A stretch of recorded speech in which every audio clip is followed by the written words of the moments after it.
प्यारे विद्यार्थियों, पिछली क्लास के अंतर्गत हमने लघु उत्तरीय प्रश्नों के बारे में जानकारी ली थी। अब हम बात करेंगे दीर्घ उत्तरीय प्रश्नों पर। तो शुरुआत करते हैं। पहला प्रश्न कुछ इस प्रकार है, साझेदारी क्या है और इसकी प्रमुख विशेषताओं की व्याख्या कीजिए।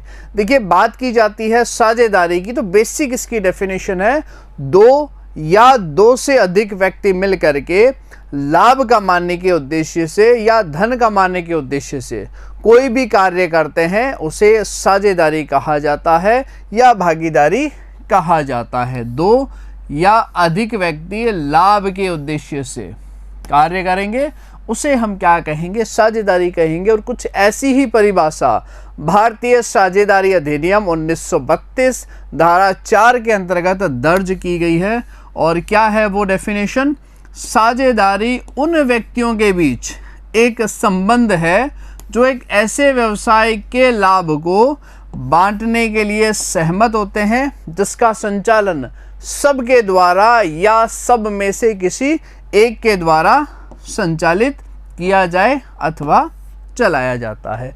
बेसिक पर्पज क्या है? लाभ कमाना ऑब्जेक्ट होना चाहिए। और बेसिक थीम क्या है? दो या उससे अधिक व्यक्ति होने चाहिए। अब बात करते हैं विशेषताएं। तो विशेषताएं किस प्रकार की होती है? सबसे पहला पॉइंट है दो या दो से अधिक व्यक्ति।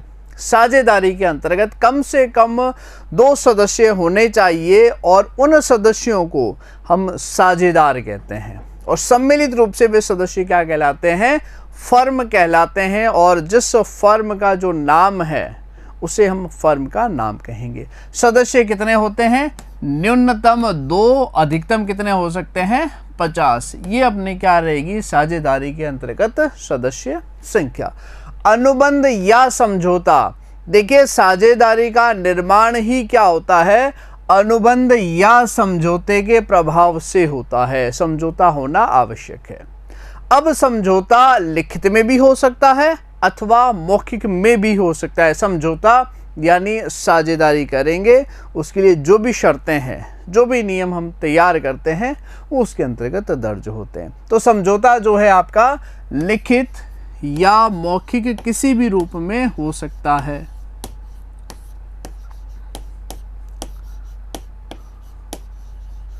लेकिन विवाद की स्थिति से बचने के लिए या विवाद का निपटारा करने के लिए जो लिखित समझौता है वो क्या होता है? ज़्यादा एप्रोप्रिएट होता है, ज़्यादा उपयुक्त होता है। परंतु कहीं पर भी भारतीय साझेदारी अधिनियम के अंतर्गत इस बात का उल्लेख नहीं है कि समझौता या अनुबंध लिखित में होना चाहिए। ये लिखित या मौखिक दोनों रूपों में हो सकता है। फिर तीसरी विशेषताएं जो आती है वो व्यवसाय होना जरूरी है। व्यवसाय यानी वस्तुएं खरीदना, बेचना या सेवाएं बेचना। यानी ऑब्जेक्ट जो है वो प्रॉफिट अर्न करना होना चाहिए। अगर व्यवसाय नहीं किया जा रहा है तो वो साझेदारी नहीं है। यानी कि समाज कल्याण, जन उत्थान या समाज सेवा से संबंधित अगर कोई कार्य किए जाते हैं तो वो साझेदारी नहीं है, व्यवसाय होना आवश्यक है। या हम बात करते हैं कि राम और श्याम ने मिलकर के एक जमीन 5 लाख रुपए में खरीदी, तो क्या यह साझेदारी है? ये साझेदारी बिल्कुल भी नहीं है। लेकिन राम और श्याम ने जमीन 5 लाख रुपए में खरीदी, उसके पीछे ऑब्जेक्ट था कि इसे एक समय अवधि के बाद में बेचेंगे, बेच करके लाभ कमाएंगे। वो जमीन खरीदते हैं और बेचते हैं। इसके लिए उन्होंने अनुबंध या समझौता किया है, तो फिर वह व्यवसाय है और वह साझेदारी कहलाएगी। 11 लोगों ने मिलकर के क्रिकेट की टीम तैयार कर ली और वो खेलते हैं, गेम चलाते हैं अपना, तो क्या वह साझेदारी है? बिल्कुल भी नहीं है। वहाँ ऑब्जेक्ट प्रॉफिट अर्न करना नहीं है, वो एक खेल है। तो व्यवसाय होना जरूरी है। पारस्परिक अभिकरण यानी जो भी सदस्य है, जो भी साझेदार है, वो फर्म का और अन्य साझेदारों का एक रिप्रेजेंटेटिव होता है, एक एजेंट होता है और साथ ही साथ उसका मुखिया भी होता है। यानी राम, श्याम और मोहन के अंतर्गत प्रत्येक साझेदार, जैसे कि राम का उदाहरण लेते हैं तो राम फर्म के लिए और मोहन और सोहन के लिए जो भी अन्य साझेदार है उनके लिए फर्म के बिहाफ पर जो भी डिसीजन लेना हो, कोई कार्य करना हो, वो करवा सकता है। और अन्य साझेदारों का फर्म का एजेंट भी होगा वो। तो परस्पर क्या होता है, अभिकरण होता है, इनमें एजेंसी अनुबंध होता है, यानी स्वामी और एजेंट दोनों के रूप में कार्य करता है। एट ए टाइम ऑनर भी है और एट ए टाइम वो एजेंट भी है। और लाभ हानि विभाजन,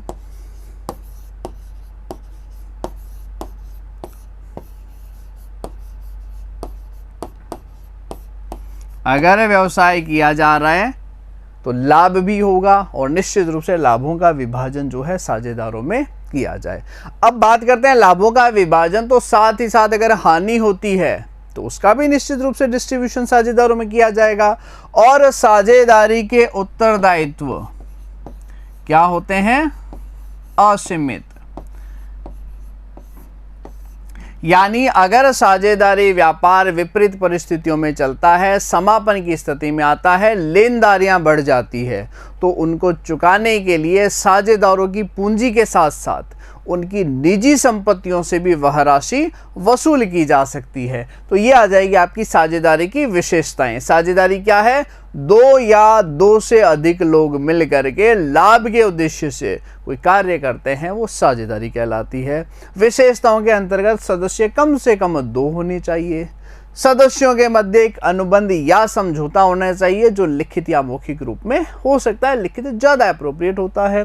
व्यावसायिक कार्य होना जरूरी है, समाज सेवा जन कल्याण से संबंधित कार्य साझेदारी में शामिल नहीं होंगे। और प्रत्येक साझेदार फर्म व अन्य साझेदार का एजेंट भी होगा और मुखिया के रूप में कार्य भी करेगा। साझेदारों के मध्य लाभों का विभाजन होता है, यानी राम श्याम मोहन जो सम्मिलित हो रहे हैं उससे होने वाले लाभों को आपस में बांटेंगे। ऐसे नहीं है कि राम को तो लाभ मिल रहा है और श्याम और मोहन को केवल और केवल जो है वेतन दिया जा रहा है। लाभ का विभाजन अगर होना है तभी साझेदारी है। अगर किसी व्यक्ति विशेष को लाभों में हिस्सा नहीं दिया जाना, एक निश्चित राशि का वेतन दे रहे हैं, यानी कि मैं और आप दोनों मिलकर के कोई व्यापार कर रहे हैं, लाभ मुझे मिलेगा लेकिन आपको प्रतिमाह वेतन दिया जाए, तो निश्चित रूप से वो साझेदारी नहीं है, क्योंकि लाभों का विभाजन कहाँ हुआ, लाभ का विभाजन होना जरूरी है। और साझेदारों का जो दायित्व है वो असीमित होता है, यानी निजी संपत्तियों से भी वसूली की जा सकती है। अगला प्रश्न देखिए क्या कहता है। नेक्स्ट क्वेश्चन है, भारतीय साझेदारी अधिनियम 1932 के उन प्रावधानों की व्याख्या कीजिए जो विलेख की अनुपस्थिति की दशा में लागू होते हैं। यानी अगर साझेदारी संलेख नहीं बनाया गया है, विलेख में उसके संबंध में प्रावधान नहीं है, तो कौन से प्रोविजंस जो है एप्लीकेबल होने हैं। भारतीय साझेदारी अधिनियम 32 के अनुसार विलेख की अनुपस्थिति में निम्नलिखित प्रभाव लागू होंगे। 4-5 पॉइंट्स है जो आपको ध्यान में रखना है और आपके एग्जाम के पॉइंट ऑफ व्यू से काफ़ी इंपॉर्टेंट भी है। कई बार ये प्रश्न जो है एग्जाम में पूछा गया है। फर्स्ट पॉइंट, लाभ हानि विभाजन अनुपात बराबर बांटा जाएगा। पॉइंट नंबर 2, किसी भी साझेदार को उसकी पूंजी पर ब्याज नहीं दिया जाएगा। पॉइंट नंबर 3, ना ही किसी साझेदार से आहरण पर ब्याज वसूल किया जाएगा। और पॉइंट नंबर 4, साझेदार के ऋणों पर 6% वार्षिकी दर से ब्याज दिया जाएगा। और पॉइंट नंबर 5, किसी भी साझेदार को उसके द्वारा किए गए कार्यों के बदले वेतन, कमीशन, बोनस या अन्य किसी रूप में कोई पारिश्रमिक नहीं दिया जाएगा। ये 5 पॉइंट जो है अपने को साझेदारी संलेख के अभाव में, विलेख के अभाव में ध्यान में रखना है। इसके अलावा कोई साझेदार फर्म की लेखा पुस्तकें कभी भी जानकारी में ले सकता है, अपनी फर्म के व्यापार को अटेंड कर सकता है, फर्म की तरफ से डिसीजन मेकिंग ले सकता है। ये अन्य हिडन मुद्दे भी अपने को ध्यान में रखने हैं। तो कौन कौन से प्रोविजंस, पहला लाभ हानि विभाजन अनुपात बराबर, दूसरा पूंजी पर ब्याज जो है वो नहीं दिया जाएगा, तीसरा ना ही आहरणों पर ब्याज जो है वसूल किया जाएगा और ऋण पर 6% दर से ब्याज दिया जाएगा, वेतन, कमीशन, बोनस या अन्य कोई पारिश्रमिक नहीं दिया जाएगा। ये अपने को ध्यान में रखना है अगर संलेख नहीं बनाया गया है। अगला प्रश्न क्या कहता है, व्याख्या करें कि एक साझेदारी समझौते का लिखित में होना क्यों उत्तम माना गया है। फर्स्ट थिंग तो यही क्लियर कर दे कि साझेदारी समझौता लिखित या मौखिक दोनों रूपों में हो सकता है। लिखित के लिए कोई बाध्यता नहीं है, लेकिन लिखित में उपयुक्त क्यों है, किसी भी प्रकार के विवाद से बचने के लिए या विवाद का निपटारा करने के लिए जो एक एप्रोप्रिएट अपने पास में अभिलेख होगा, अगर वह लिखित में है तभी तो उस पर कार्य किया जा सकता है। तो इसी के लिए हम क्या करते हैं, इसको लिखित में रखना ज़्यादा उचित माना गया है, लेकिन अनिवार्य नहीं है। प्रश्न की भाषा पर विशेष ध्यान देंगे। साझेदारी का अस्तित्व साझेदारों के मध्य समझौते का परिणाम होता है, अनुबंध का परिणाम होता है। यह समझौता लिखित अथवा मौखिक किसी भी रूप में हो सकता है। यानी जो साझेदारी अधिनियम है उसमें कहीं पर भी जो ये समझौता है उसके लिखित संबंधी होने की बाध्यता नहीं है, लिखित में होने संबंधी बाध्यता नहीं है। अर्थात समझौता लिखित अथवा मौखिक दोनों रूपों में हो सकता है। तो भाई लिखित में क्यों रखे हैं, लिखित में इसलिए रखते हैं कि किसी भी विवाद से बचने के लिए एक लिखित समझौता जो है अधिक एप्रोप्रिएट होता है, उपयुक्त होता है। हम कॉमर्स के स्टूडेंट हैं, जब भी कॉमर्स पढ़ना शुरू किया पहली ही कक्षा में हम पढ़ते हैं पहले लिख पीछे दे भूल पड़े कागज से ले। तो साझेदारी में हम भला पीछे क्यों रहेंगे, जब भी हम साझेदारी करेंगे समझौता होगा तो हम लिखित में ले लेंगे। इसका रीज़न क्या है कि ये ज़्यादा एप्रोप्रिएट है। लेकिन बात किया जाएगी क्या ये अनिवार्य है, बिल्कुल भी अनिवार्य नहीं है, मौखिक के रूप में भी कार्य कर सकते हैं। अब देखिए साझेदारी विलेख या संलेख जब यह लिखित में हो, अर्थात जिस अभिलेख में साझेदारी के बीच समझौते के विवरण समाहित हो उस अभिलेख को हम क्या कहते हैं, साझेदारी विलेख कहते हैं, पार्टनरशिप डीड जो है वो कहा जाता है। अगला प्रश्न देखिए क्या कहता है, प्रश्न संख्या 4, वर्णन कीजिए विभिन्न परिस्थितियों में किए गए आहरणों पर ब्याज कैसे परिकलित किया जाता है। आहरण पर ब्याज की दो विधियां हैं, कौन कौन सी, औसत विधि और आपकी गुणनफल विधि। औसत विधि कब काम में लेते हो, जब प्रत्येक आहरण की राशि समान हो और जो समय अंतराल है, जो टाइम डिफरेंस है वह भी समान हो, तब तो औसत विधि काम में लेंगे। और अगर आहरण की राशि असमान हो या आहरण का जो समय अंतराल है वो असमान हो या दोनों ही असमान हो, उस कंडीशन में हम क्या करते हैं, गुणनफल विधि प्रोडक्ट मेथड जो है वो काम में लेते हैं। तो अब बात करते हैं औसत विधि की। औसत विधि में गणना किस प्रकार से की जाएगी, पहले तो आहरण की राशि समान हो और समय अंतराल भी समान हो। यानी कि जब भी आहरण किया जाए, जैसे राम आहरण करता है प्रतिवर्ष 10,000 रुपये, अब 10,000 रुपये कब, प्रत्येक माह, प्रत्येक 2 माह, प्रत्येक 3 महीना या प्रत्येक 6 महीने, जब भी आहरण करेगा 10,000 का। ऐसा नहीं कि मार्च में तो 10,000 का कर दिया, अप्रैल में 15,000 का कर दिया, मई में 12,000 का कर दिया, नहीं, निश्चित राशि स्थिर राशि का आहरण। और टाइम डिफरेंस भी समान, प्रत्येक महीने की पहली तारीख या प्रत्येक महीने की अंतिम तारीख, प्रत्येक 3 महीने की पहली तारीख या 3 महीने की अंतिम तारीख, इसलिए समय अंतराल भी समान हो। इस कंडीशन में फर्स्ट पॉइंट लिखा गया है प्रत्येक माह निश्चित राशि का आहरण, तो कुल आहरित राशि पर हर महीने आहरण कर रहा है, निश्चित राशि का आहरण कर रहा है, तो कुल आहरित राशि पर अगर प्रथम तिथि को है तो 6.5 महीने का ब्याज, मिडल डेट को है तो 6 महीने का, और अगर अंतिम तिथि को है तो 5.5 महीने का। अगर याद रखना पॉसिबल नहीं है तो फर्स्ट डेट को है, इसलिए n+1/2।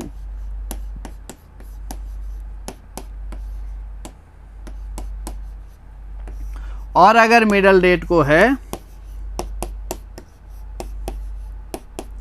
6 महीने, और अगर अंतिम तिथि को है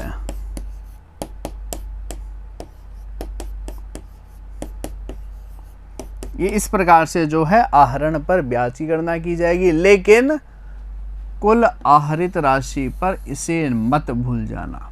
यानी राम अगर 10,000 रुपए प्रति माह आहरण करता है तो 10,000 को 12 से गुणा अवश्य करना है। फिर जो भी दर दी गई हो 10%, 5%, 8%, और अवधि 6.5 महीने का है तो 6.5/12, मिडल डेट को तो 6/12, और अगर अंतिम तिथि को हो तो 5.5/12, इस प्रकार से गणना की जाएगी। अब बात करते हैं तिमाही। प्रत्येक तिमाही एक निश्चित राशि का आहरण किया जाता है तो कुल आहरित राशि पर प्रत्येक तिमाही होना चाहिए, निश्चित राशि होनी चाहिए, तो कुल आहरित राशि पर अगर फर्स्ट डेट को है तो 7.5 महीने, मिडल डेट को है 6 महीने, और अगर अंतिम तिथि को है तो 4.5 महीने का ब्याज लगाया जाएगा। किस प्रकार? अगर फर्स्ट डेट को है तो n+3/2, 12+3/2, ये आएगा 7.5 मंथ्स, यानी कि 7.5 माह। मिडल डेट को हो तो n/2, 12/2, यानी कि 6 माह, और अंतिम तिथि को है तो n-3/2, 12-3/2, 4.5 महीने। और अगर तिमाही आहरण किया जाता है तो आहरण की राशि को 4 से गुणा करना मत भूलिएगा, क्योंकि प्रत्येक तिमाही यानी वर्ष में 4 बार आहरण होगा।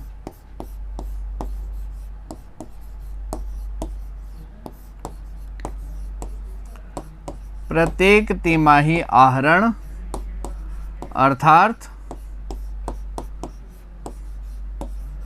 कुल 4 बार आहरण होगा। तो जब भी कुल आहरित राशि निकाली जाए, जैसे राम 10,000 रुपये प्रत्येक तिमाही की पहली तारीख को, तो 10,000 गुणा 4 जरूर करेंगे, क्योंकि साल में 4 बार आहरण करता है। ये तो हो गया आपका तिमाही का। अगर 6 माही को किया जाए तो किस प्रकार से करेंगे?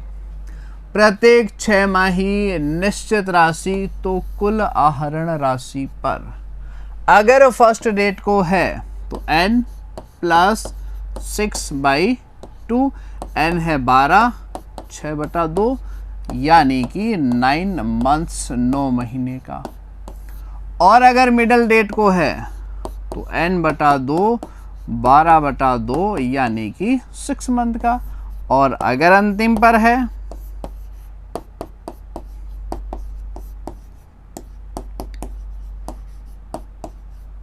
ये ब्याज लगाया जाएगा। और 6 माही मतलब क्या हुआ? वर्ष में 2 बार आहरण। आहरण कितनी बार किया जाएगा? 2 टाइम्स इन ए ईयर किया जाएगा। 2 बार जो है उनका आहरण किया जाएगा। ये अपने को ध्यान में रखना है। 12 + 6/2, 12/2, 12 - 6/2, 3 महीने का। इस प्रकार से हम आहरण निकालेंगे। ये कब? जब औसत विधि काम में ली जाएगी। देखिए इसके अंतर्गत क्या ध्यान में रखना है अपने को। जैसे कहा जाए राम 10,000 रुपये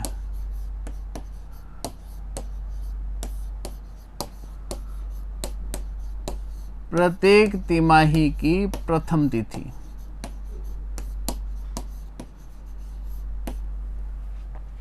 और लिख दिया शाम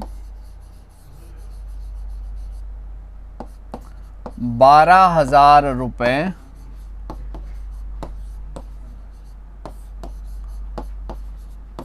प्रत्येक माह की मध्य तिथि। और मोहन के लिए लिख दिया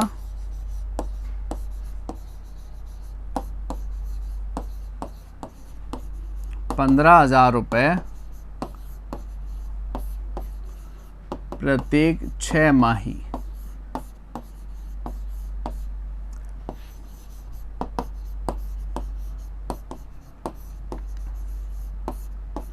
की अंतिम तिथि को आहरण करते हैं।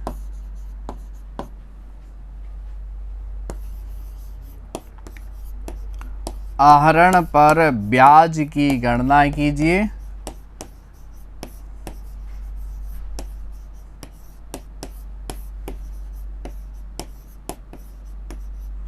यदि दर 10% वार्षिक हो। तीनों ही कंडीशंस जो है मैंने यहाँ पर ले ली। राम 10,000 रुपये प्रत्येक तिमाही की फर्स्ट डेट, श्याम 12,000 रुपये प्रत्येक माह की मिडल डेट और मोहन 15,000 रुपये प्रत्येक 6 माही की अंतिम तिथि। तो देखिए क्या लिखा गया। सबसे पहले बात करते हैं राम ने 10,000 रुपये प्रत्येक तिमाही की पहली तिथि को। अब तिमाही की पहली तिथि 3 महीने में एक बार आहरण, यानी साल में 4 बार आहरण होगा, इसलिए मैंने यहाँ पर 4 से गुणा की है। अगर मान लीजिए दर जो प्रश्न में आपको दी गई है 10%, तो 10/100 और तिमाही की फर्स्ट डेट यानी 7.5 महीने का ब्याज लगाया जाएगा। और श्याम द्वारा 12,000 का आहरण गुणा 12 से करेंगे 10/100 और मिडल डेट को है इसलिए 6/12। देखिए यहाँ 4 से गुणा, यहाँ 12 से गुणा, फर्क समझिएगा। तिमाही से आहरण तो साल में 4 बार आहरण करता है, इसलिए 4 से गुणा किए। ये हर महीने आहरण करता है, साल में 12 बार आहरण करेगा, इसलिए 12 से गुणा किया है। और मोहन 15,000 रुपये 6 माही, यानी हर 6 महीने से आहरण, तो साल में 2 बार ही आहरण होगा। ये 10% और अंतिम तिथि को है इसलिए 3/12।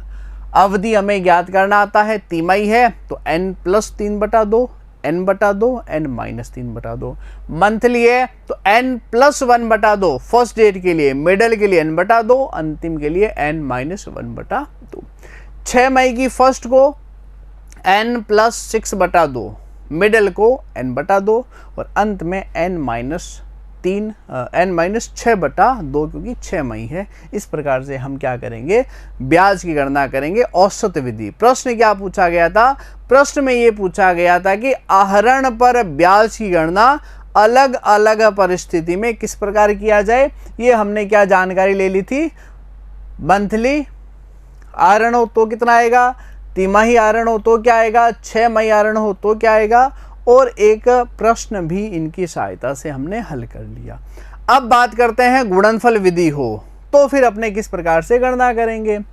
प्रत्येक आहरण की राशि असमान हो, या समय अंतराल असमान हो, या दोनों ही असमान हो। ना तो अमाउंट इक्वल है ना ही समय इक्वल है, तो वहां पर गुणनफल विधि काम में लेंगे।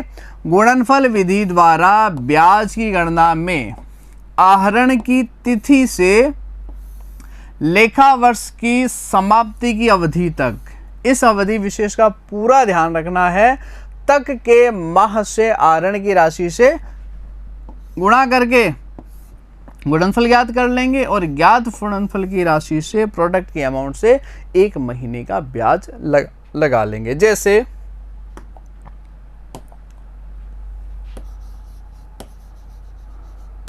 मान लीजिए कहा गया राम द्वारा आहरण, यहां लिखा गया 1 जुलाई 2020 को 10,000, फिर लिखा गया 1 अक्टूबर 2020 को 15,000, 31 दिसंबर 2020 को